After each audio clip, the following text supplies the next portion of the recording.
Just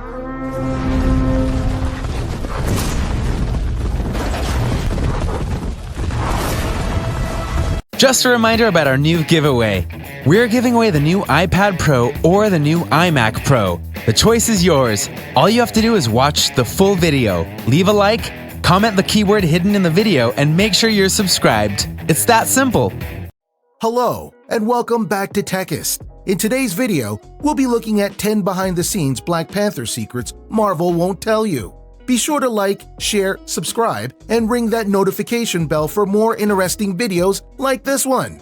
Without further ado, let's get started. Number 10. The Winter Soldier is not originally the White Wolf.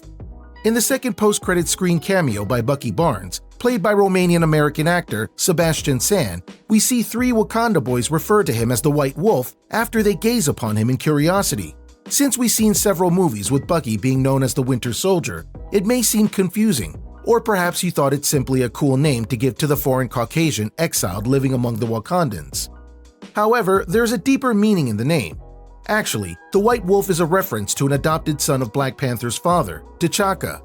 His name was Hunter. As a toddler, his family was flying over Wakanda and their plane crashed right along the border. Unfortunately, his parents passed, but graciously, T'Chaka raised him as if he was a true blood of Wakanda. Hunter grew up and became the chief of the Wakandan secret police. Similarly to the story of Thor and the adopted son Loki, the adopted son felt jealous of his foster brother and felt robbed of the throne.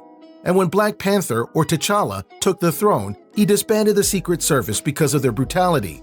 This sent Hunter and his followers to leave Wakanda and become mercenaries. Later, when T'Challa joined the Avengers in New York, the White Wolf began a killing spree to coax Black Panther out and bring him into submission.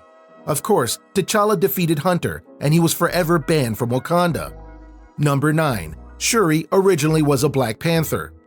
Shuri, the cute and witty younger sister that has an IQ that not only rivals Tony Stark, but might even surpass him. In one scene, she manages to fight and give Agent Ross complex directions simultaneously, and she did a fairly decent job trying to defend her motherland from Killmonger and the goons that followed him. However, if the director and writers of the movie would have kept true to the comic books, she would have had spectacular fighting scenes, because in the original stories, Shuri also has a vibranium panther suit, and it makes sense as she's the genius who invented them. The original Black Panther concept art reveals her armor also made her a fierce fighter who was highly capable and could easily give her older brother and Killmonger a good run for their money, since she already has the brains. As a matter of fact, she even became the legendary Black Panther once by bonding with the ancestral spirits of Wakanda. Number 8. M'Baku was originally very xenophobic. M'Baku, who was originally named Ape Man, became a favorite in the Black Panther movies as he's touched our hearts by rescuing T'Challa after he was defeated by Killmonger. As Nakia referred to him with endearment as the Great Gorilla to show respect in the Jabari culture, the audience empathized with him for his deed, even though M'Baku was defeated and humiliated by T'Challa in the beginning of the movie. But the original Great Gorilla might not have been so favorable for most, as he was originally extremely xenophobic. Although most of Wakandas were somewhat xenophobic, many warriors were able to venture out into the world, protect and befriend foreigners. And of course, even King T'Chaka adopted a foreign boy. Originally, the Great Gorilla thought befriending foreigners was a great weakness and a threat to Wakanda. He believed that if foreigners ever discovered the truth about the vast wealth and technology, they would of course wage war on his countrymen to rob them. So he often had disdain for the Black Panther and harshly criticized them, which constantly brought conflicts and harsh confrontations with T'Chaka and T'Challa. Number 7. Nakia's obsession. In the movie, Nakia is T'Challa's ex-girlfriend who lived a nomadic life for humanitarian purposes. Although she was in love with T'Challa, she was compelled to help those in turmoil. And even though the relationship was put on pause due to her calling, she's undoubtedly loyal to Wakanda to the core and risked her life to save T'Challa's queen mother and genius younger sister. Her fidelity was never questioned, and Nakia even fought against Killmonger. The original Nakia story, however, can be summed up with the phrase, "It's a thin line between love and hate." In the comics, Nakia is absolutely obsessed with T'Challa and would forever choose him over her calling. In her passive wrath, she even attempted murdering her fellow Wakandan females for cozying up to T'Challa and was therefore exiled as a disgrace. Her exile was the event catalyst that led to her union with Killmonger. Plus, they share the same opinion regarding helping foreigners.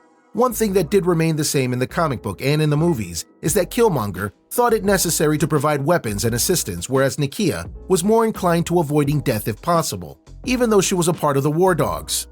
Number 6. John Canny and his son are T'Chaka. At the beginning of the movie, the setting takes place in Oakland, where the younger versions of N'Jabu, who is Killmonger's father, Zuri, who was portrayed by Forrest Whitaker, and King T'Chaka, who is of course T'Challa's dad. Well, very few people are aware that the younger version of T'Chaka, who was played by South African actor John Canny, was actually played by John Canny's son, Atwanda Canny. It's much more practical to hire John Canny's son for this role, since they do look very similar. Atandwa Canny is also a professional actor like his father, and it allows the production to avoid expensive CGI to de-age John Canny and Forrest Whitaker. Plus, de-aging them with CGI could have had negative feedback from the audience. So John Canny's son was the perfect fit. You may have seen Atwanda Canny in movies like The Book of Negroes, Mandela, Long Walk to Freedom, and The Suite. Number 5. Killmonger's Oakland origins have a triple meaning. Like so much of the Marvel Universe has its setting in New York, Eric Killmonger was originally from Harlem, but in the movie, Oakland is his hometown. It is reported that there are two significant reasons for the switch. Number 1, the director Ryan Coogler is from Oakland, so it must have been grand to return to his hometown for the shooting. And number 2, Oakland is also where the real-life Black Panthers were initially founded. If you look at the movie carefully, you can see little references to that in N'Jabu's apartment, so when you watch it again, be sure to look in the backgrounds for the subtle indicators. Plus, Killmonger's mentality is similar to the Black Panther Party and many pro-Second Amendment rights practitioners. Killmonger believed that to fight against and avoid oppression, an armed militia was vital. This was evident as Killmonger said, quote, "I know how colonizers think, so we're going to use their own strategy against them. We're going to send vibranium weapons out to our war dogs. They'll arm oppressed people all over the world so they can finally rise up and kill those in power." End quote. Number 4. Contrary to the myth of Black Panther and the party. For some, this might be a bit disheartening, but the creators of Black Panther, Jack Kirby and Stan Lee, did not name him based on the real-life Black Panther Party. According to author and professor Adili Funama, the Black Panther Party for Self-Defense, started by Bobby Seale and Huey Newton, borrowed its moniker from Alabama's Lowndes County Freedom Organization in October 1966 and adopted the Panther logo. On the other hand, Marvel's Black Panther, King T'Challa, first appeared in Fantastic Four, Volume 1, number 52, in July of 1966, which was months before Seale and Newton set up their organization. Jack Kirby explained that his idea for Black Panther came from the fact that he had Black American friends and he thought there should be some superheroes of African descent. Number 3. The 007 of the Marvel Universe. President of Marvel Studios, Kevin Feige, wanted various inspirations from James Bond to be intertwined into the Black Panther movie. And we all need a muse, don't we? Director Ryan Coogler also thought it was a good idea, as he explained in an interview with Empire Magazine's podcast. From some of the tech-inspired fighting tactics to portions of style, some similarities are evident even though they didn't have to change much to accomplish this subtle fusion.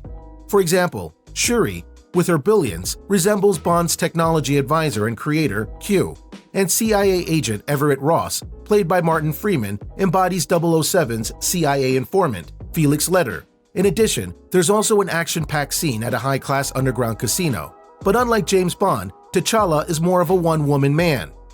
Number 2. Michael B. Jordan's inconvenience.